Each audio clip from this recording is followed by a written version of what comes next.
भोग भवन में उन्होंने सारे आभूषण परित्याग कर दिए और धरनी पर जाकर के लेट गई। और यहाँ एक निवेदन करें कि जो भी माताएं सौभाग्यवती माताएं होती हैं जिनका विवाह हो जाता है, उनको कभी भी बिना बिछी हुई धरती पर, अगर उसमें कुछ बिछा नहीं है तो उसमें कभी नहीं लेटना चाहिए। ये धर्म के विरुद्ध है। कभी भी खाली जमीन पर माताएं शयन न करें कि गर्मी बहुत है, जमीन बड़ी ठंडी है तो लेट जाते हैं। ऐसे कुछ ना कुछ बिछाइए अवश्य। ये बहुत बड़ा अपशगुन होता है। ये हमारे सौभाग्य, जो हमारा सिंदूर एक जो सौभाग्य की निशानी है, ये उसको कम कर देता है, हमारे पति की आयु को कम कर देता है ऐसा करना। यहाँ पर माता कैकेयी धरनी पर लेट गई, सारे आभूषणों का परित्याग कर दिया। राजा दशरथ आए। राजा दशरथ ने रानी कैकेयी को देखा, बड़े प्रकार से मनाया। कल जो कोई भी रामलीला देखने आए होंगे, कौन कौन कल रामलीला देखने आया था? कैकेयी जी और दशरथ जी की लीला किसने किसने देखी? कैसे कैकेयी जी दशरथ जी का हाथ हटा रही थी ना, दशरथ जी कहे सुनो प्रिय, कैकेयी जी कहे हटो मैं नहीं बोलूं। तो यहाँ पर राजा दशरथ जी ने बहुत समझाया, कैकेयी जी को बहुत मनाया। तब कैकेयी जी ने कहा कि राजन, मैं आपसे देवासुर संग्राम में 2 वरदान आपने मुझे देने के लिए कहे थे, याद है कि भूल गए? दशरथ जी ने कहा मुझे सब याद है, आप वरदान तो मांगिए। और रानी आज मैं इतना प्रसन्न हूँ कि आप 2 नहीं मुझसे 4 वरदान मांग लीजिए, मैं दे दूंगा। कैकेयी जी ने कहा पहले आप 2 वरदान दे दीजिए, बाकी 2 की तो बाद में बात करेंगे, पहले आप मुझे 2 वरदान दे दीजिए। दशरथ जी ने कहा मांगिए देवी, क्या मांग रही हैं? तब यहाँ पर कैकेयी जी ने कहा कि मैं ऐसे नहीं मांगूंगी, पहले आपको सौगंध खानी पड़ेगी। राजन आप ये बताइए, आप सबसे अधिक प्रेम किससे करते हैं? दशरथ जी ने कहा कि देवी मैं आपसे सबसे अधिक प्रेम करता हूँ। कैकेयी जी ने कहा कि मुझसे भी अधिक आप किससे प्रेम करते हैं? तब दशरथ जी ने कहा कि मैं आपसे भी अधिक अगर किसी से प्रेम करता हूँ तो वो राम से करता हूँ। कैकेयी जी ने कहा आपको उसी राम की सौगंध खानी पड़ेगी कि मैं जो मांगूंगी आप वो देंगे। दशरथ जी ने यहाँ पर राम जी की सौगंध खाई कि मैं राम की सौगंध खा करके कहता हूँ कैकेयी, जो आप मांगेंगी मैं आपको दूंगा। तब रानी कैकेयी ने अपने वरदान मांगना प्रारंभ किया। कहती है राजन, मेरा सबसे पहला वरदान क्या?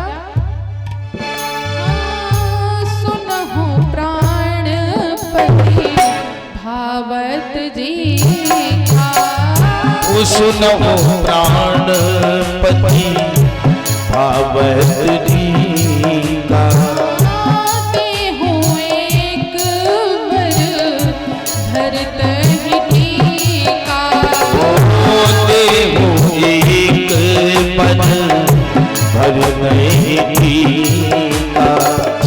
रानी कैकेयी कहती है कि मेरा पहला वरदान, ये जो राम का कल राज्याभिषेक होने वाला है, ये राम का राज्याभिषेक ना हो, राम की जगह मेरे पुत्र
सुनहु नाथ मनोरथ मोरी। माता कैकेयी यहाँ पर देखिए दूसरा वरदान, जब पहला वरदान मांगा ना तो उन्होंने कहा कि मैं पहला वरदान मांगती हूँ और भरत जी के टीके के बारे में तुरंत मांग लिया। लेकिन जब दूसरा वरदान मांगने की बारी आई तो पहले कैकेयी माता कहती है कि नाथ मैं आपसे हाथ जोड़ करके विनती करती, क्योंकि माता कैकेयी जानती है कि मैं जो दूसरा वरदान मांगने जा रही हूँ ये राजा दशरथ जी को देने में कठिनाई नहीं, असंभव कार्य है ये उनके लिए। इसलिए माता कैकेयी हाथ जोड़ गई हैं, हाथ जोड़ करके कह रही है कि मैं आपसे राजन हाथ जोड़ के कहती हूँ कि जो मेरा दूसरा वरदान है इसको आप पूर्ण करिए। राजा दशरथ जी ने कहा कि क्या वरदान है? कैकेयी जी कहती हैं तापस वेश विशेष उदासी। ओ तापस वेश विशेष उदासी। तापस वेश विशेष उदासी। ओ तापस वेश विशेष उदासी। 14 बरस राम वनवासी। ओ 14 बरस राम वनवासी। 14 बरस राम वनवासी। 14 बरस राम वनवासी। तापस वेश विशेष उदासी 14 वर्ष राम वनवासी। मेरा दूसरा वरदान है राजन कि राम को 14 वर्षों का वनवास दिया जाए और ये वनवास कोई साधारण वनवास ना हो। तापस वेश विशेष उदासी, तपस्वी रूप धारण करके और तपस्वियों में भी विशेष तपस्वी का रूप धारण करके 14 वर्षों का वनवास इनको दिया जाए। विशेष क्या कि वे तपस्वी का वेश धारण करें और उनका किसी भी नगर में जाना वर्जित हो, बिस्तर पर सोना वर्जित हो, पैरों में पादुकाएं पहनना वर्जित हो और जंगलों जंगलों में वे भटके, ऐसे तपस्वी का वेश धारण करें। वे किसी फिर नगर में नहीं जा सकते हैं, ऐसा मेरा दूसरा वरदान है। जैसे ही माता कैकेयी ने कहा कि राम को 14 वर्षों का वनवास दिया जाए, उसी समय पर राजा दशरथ धरती पर गिर गए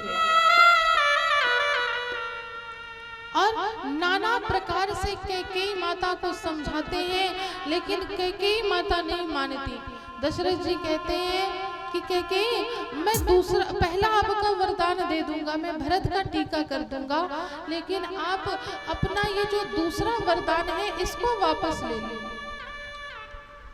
कैकेयी माता कहती है कि अगर राजन आपको देना है तो दोनों वरदान दीजिए, अन्यथा मुझको एक भी वरदान नहीं चाहिए।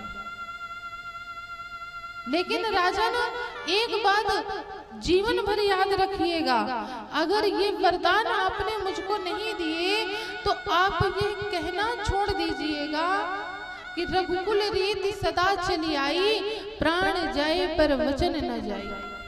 इस शब्द का अपने जीवन में कभी प्रयोग मत करिएगा अगर आज आपने मुझे ये वरदान ना दिए। दशरथ जी ने बहुत समझाया, जब कैकेयी माता नहीं मानी तो नाना प्रकार से दशरथ जी ने कैकेयी जी को कहा। वो दशरथ जी जाने और कैकेयी माता जाने, उसी समय पर सुमंत जी को बुलाया गया, कहा गया कि जा करके रघुनाथ को लेकर के आओ। कक्ष में राम जी आए, राम जी ने कारण पूछा, तब कैकेयी माता ने सारी बात राम जी से बताई। और राम जी ने जैसे ही सुना कि मेरे भाई भरत का टीका होगा तो राम जी प्रसन्न हो गए। और जब दूसरा वरदान सुना कि 14 वर्ष का मुझको वनवास हुआ तो राम जी तो नाचने लग गए प्रसन्नता से। कहने लगे माता आज आपने मेरे ऊपर बहुत बड़ा उपकार किया है। पिताश्री ये कोई दुखी होने वाली बात नहीं है, ये तो प्रसन्नता की बात है कि मैं 14 वर्षों तक भगवान का भजन करूंगा, ऋषि मुनियों की संगत में रहूंगा, साधु संग करूंगा, भजन करूंगा, सत्संग करूंगा। और पिताश्री ये 14 वर्ष कब व्यतीत हो जाएंगे पता भी नहीं चलेगा। राजा दशरथ जी मन ही मन में भोले बाबा से कामना करते हैं कि हे भोलेनाथ, आज तक हर पिता ने आपसे ये प्रार्थना करी होगी कि मेरा पुत्र मेरी बात माने, मेरे कहे के अनुसार चले। लेकिन भोलेनाथ आज मैं आपसे मांगता हूँ कि आज मेरा राम मेरी आज्ञा का उल्लंघन कर दे, मेरी बात को ना माने, ये आप कृपा करिएगा। लेकिन राम जी वहां से दशरथ जी की आज्ञा लेकर के कौशल्या अम्बा के कक्ष में जाते हैं। कौशल्या अम्बा आरती की थाल सजाए हुए अपने कक्ष में राघव जी का इंतजार कर रहे थे, क्योंकि तिलक का समय नजदीक आ रहा था। कौशल्या अम्बा के कक्ष में पहुंचे राघव जी। राघव जी ने कहा कि माता आज पिताश्री ने मेरे ऊपर बहुत बड़ा उपकार किया। कहीं कैसा उपकार किया? कहने लगे माता आप ये बताइए कि अयोध्या का राज्य ज्यादा बड़ा है कि वन का राज्य ज्यादा बड़ा है? कौशल्या अम्बा कहती हैं कि वन का राज्य बड़ा है। राघव जी ने कहा तो माता ये बताइए कि बड़े भाई को बड़ा राज्य मिलना चाहिए या छोटा राज्य मिलना चाहिए? कौशल्या अम्बा ने कहा वैसे नियमतः तो बड़े भाई को बड़ा राज्य मिलना चाहिए। तब राम जी कहते हैं कि आज पिताश्री ने बहुत निष्पक्ष होकर के एक न्याय किया है माता। कौशल्या जी समझ नहीं पाई, कहने लगी राघव क्या कह रहे हो, मैं तुम्हारी बात को समझ नहीं पा रही हूं। राघव जी ने कहा कि पिता दीन मोहि कानन राजू, मुझे पिताजी ने जंगल का राज्य दिया है क्योंकि मैं बड़ा भाई हूँ, इसलिए मेरे पिता ने मुझको जंगल का राज्य दिया। और मेरा भाई भरत छोटा है इसलिए उसको छोटा राज्य अर्थात अयोध्या का राज्य प्रदान किया। कितना सुंदर न्याय किया है आज पिताश्री ने। कौशल्या अम्बा ने कहा कि राघव क्या ये बात तुमसे पिताश्री ने कही है? अगर ये आज्ञा पिताश्री की है तो मैं भी एक महारानी हूँ और तुम्हारी माता हूँ। इस बात का मैं खंडन कर सकती हूँ, विरोध कर सकती हूँ और तुम्हें वन जाने से रोक सकती हूँ। लेकिन राघव अगर ये बात तुम्हारी माँ कैकेयी ने कही है तो तुम अविलंब वन की ओर जाओ। वन जाने में तुम तनिक भी देर ना करो अगर ये बात तुम्हारी माँ कैकेयी ने कही। राघव जी बड़े प्रसन्न हुए। उसी समय पर माता सीता का आगमन होता है। माता सीता कहती है कि मैं भी नाथ के साथ वन को जाऊंगी। राघव जी ने बहुत समझाया लेकिन सीता जी नहीं मानी। कौशल्या जी से निवेदन किया कि माता क्या ये मेरा पतिव्रत धर्म कहता है कि मेरा पति जंगल में जा कर के भटके और मैं यहाँ पर महलों का सुख विलास करूं, भोग विलास करूं? क्या ये मेरा धर्म कहता है? क्या ये एक पत्नी का धर्म है कि उसका पति कष्ट में हो और उसकी पत्नी आराम से सुख और ऐश और आराम भोग रही हो? तब कौशल्या अम्बा कहती हैं कि पुत्री ये धर्म तो नहीं कहता। तब माता सीता उसी धर्म की उल्लंघना देती हैं और राघव जी से कहती हैं कि नाथ आप भी मुझको अपने साथ वन ले चलिए। तब राघव जी यहाँ पर सीता जी से कहते हैं कि ठीक है सीता मैं तुमको भी वन लेकर के चलूंगा। उसी समय पर लक्ष्मण जी का आगमन हुआ। जब लक्ष्मण जी का आगमन हुआ तो लक्ष्मण जी ने कहा कि नाथ मैं आपके साथ वन चलूंगा, मैं अब अयोध्या में नहीं रहूंगा। राम जी ने कहा कि देखो लक्ष्मण, यहाँ पर ना भरत है ना शत्रुघ्न है, और जो मैं पिताश्री की अवस्था देख करके आ रहा हूँ उस अवस्था में पिताश्री को अकेला छोड़ना उचित नहीं है। इसलिए लक्ष्मण आप यहीं अयोध्या में रहिए, तीनों माताओं का ध्यान रखिएगा और पिताश्री का ध्यान रखिएगा। तब लक्ष्मण जी कहते हैं कि कौन माता और कौन पिता नाथ, मैंने तो जब से होश संभाला मैंने आपको ही अपना सब कुछ माना है। मैं और किसी को नहीं जानता, ना मैं किसी माता को जानता ना किसी पिता को जानता, मैं जो भी जानता हूँ सिर्फ आपको जानता हूँ और मैं आपके बिना नहीं रह सकता।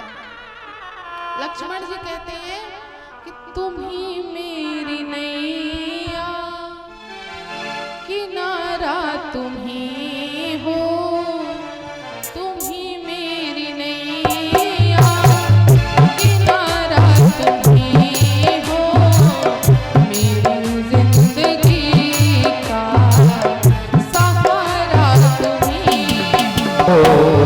तुम ही मेरी नैया, किनारा तुम्हीं हो, मेरी जिंदगी का सहारा तुम्हीं हो।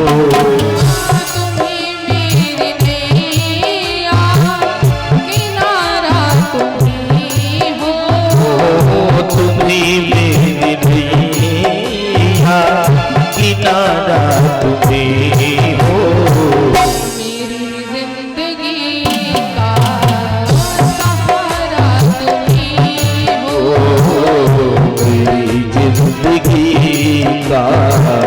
सहारा तुम्हीं।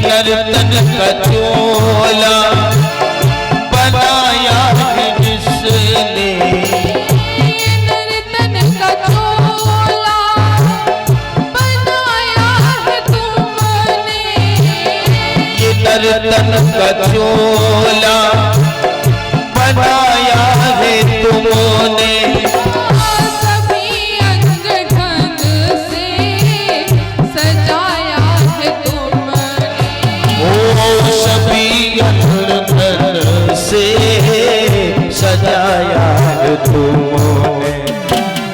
तुम ही मेरी नजरें, नजारा तुम ही हो, तुम ही मेरी नजरें, नजारा तुम्हीं हो, मेरी जिंदगी का सहारा तुम ही हो, मेरी जिंदगी का सहारा तुम्हीं हो, सहारा तुम्हीं हो, सहारा तुम्हीं हो। लक्ष्मण जी कहते हैं कि जो है नाथ सब आप मेरे, मैं और किसी को नहीं जानता। जब लक्ष्मण जी ने ये बात बोली तो राम जी लक्ष्मण जी को साथ चलने से मना नहीं कर पाए। राम जी कहते हैं कि लक्ष्मण अगर तुमको साथ चलना है तो माँ सुमित्रा से आज्ञा लेकर के आओ। लक्ष्मण जी सुमित्रा अम्बा के कक्ष में जाने लगे। सोचते हैं कि अगर मैं आज्ञा लूंगा तो कदाचित शायद माता मना कर दे, और अगर माता मना कर देंगी तो मैं भैया के साथ नहीं जा पाऊंगा। इसलिए लक्ष्मण जी कहते हैं कि मैं माता को बताने के लिए जाऊंगा कि मैं भैया के साथ वनवास को जा रहा हूं। लक्ष्मण जी सुमित्रा अम्बा के कक्ष में आए और सारी बात बताई। तब सुमित्रा अम्बा कहती हैं कि लक्ष्मण, आज से ना दशरथ जी तुम्हारे पिता हैं और ना मैं तुम्हारी माता हूं। आज से राम तुम्हारे पिता हैं और सीता तुम्हारी माता है। और लक्ष्मण, तुम राम के साथ वन को जाओ और दिन और रात मेरे राम की सेवा करना। जब 14 वर्ष बाद राम जब लौट के आएगा ना, मैं उससे पूछूंगी कि कहीं मेरे लक्ष्मण ने सेवा में कोई कमी तो नहीं कर दी।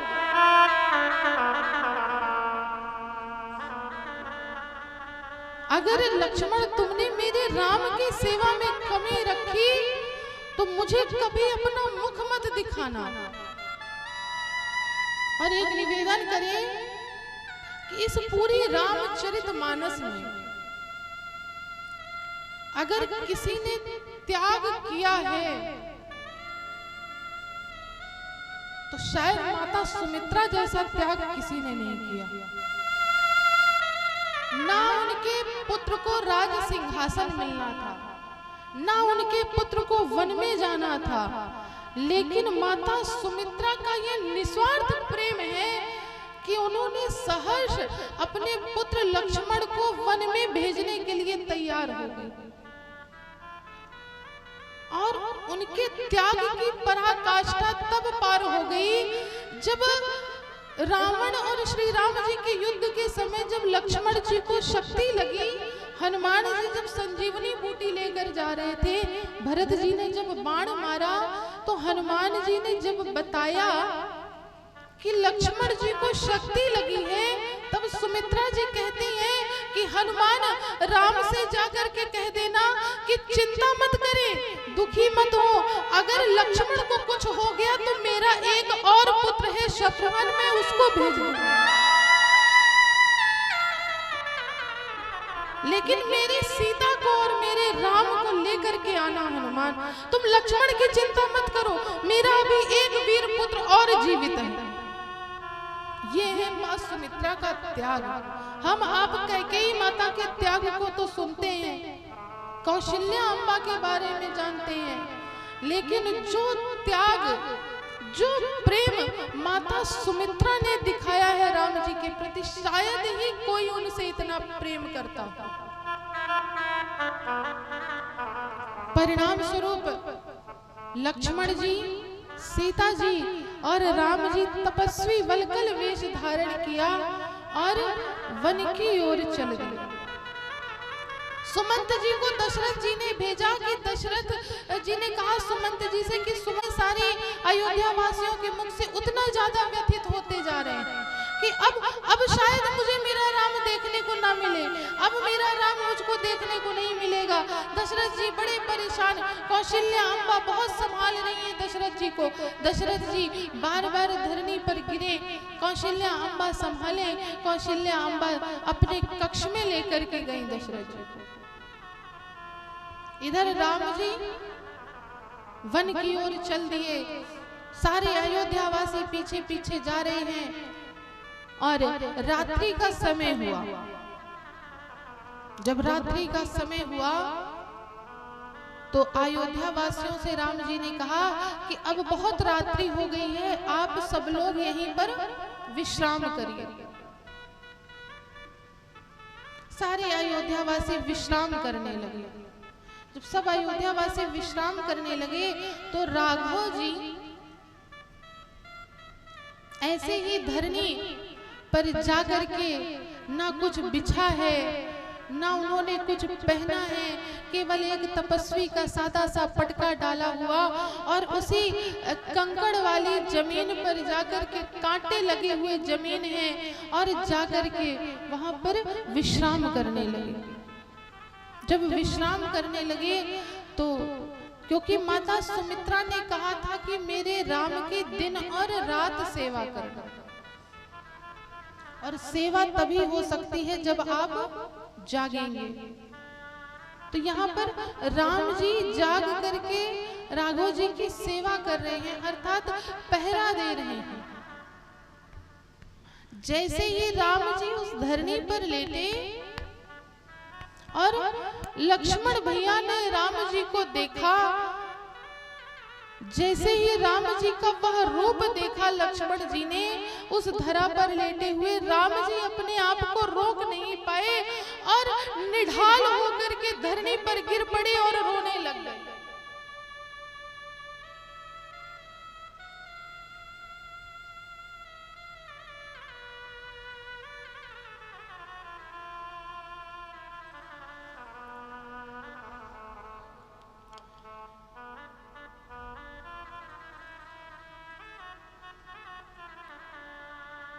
जब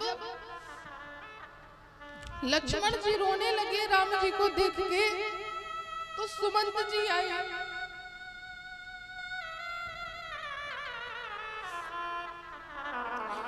सुमंत जी ने लक्ष्मण जी से पूछा कि लक्ष्मण आप क्यों रो रहे हैं? तो लक्ष्मण जी कहते हैं कि देखिए तात, जिन भैया को मैंने सदैव रेशमी वस्त्र पर देखा, रेशमी परिधान धारण किए हुए मखमल के गद्दे पर सोते थे मेरे भैया, आज कैसे जमीन पर लेटे हुए? तात मुझसे ये नहीं देखा जा रहा, आज मैं अपने भैया की ये दशा नहीं देख पा रहा।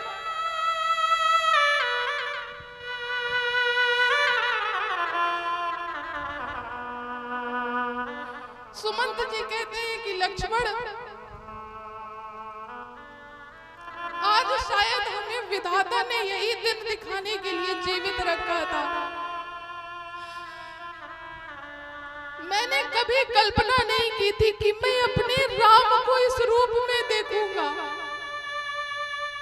आज तो मैं सोच रहा था कि मेरा राम राजा बनेगा,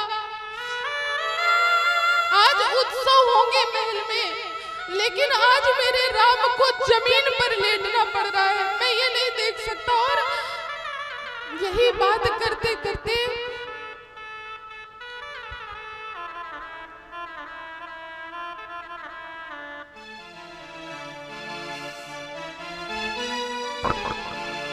हो बिदनाते लेख किसी के समझ न आते,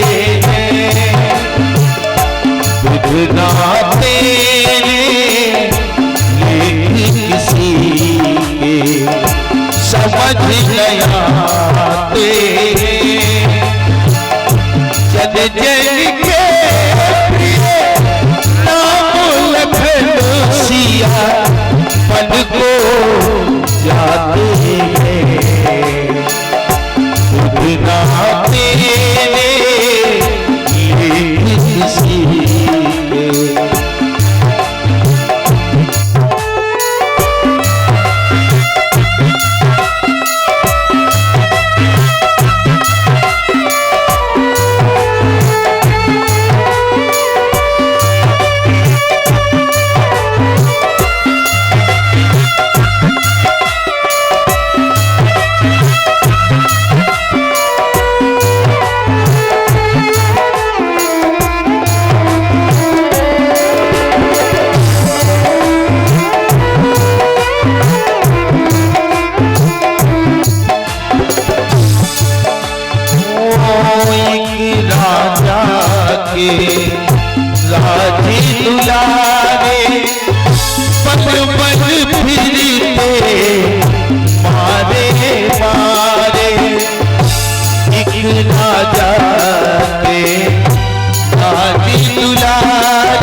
कदम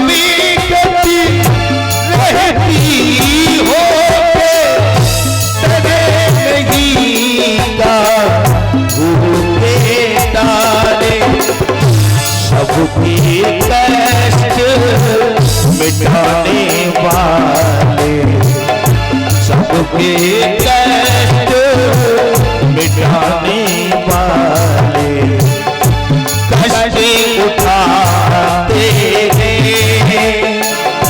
जन जन के प्रिय राम लखन सिया बन को जाते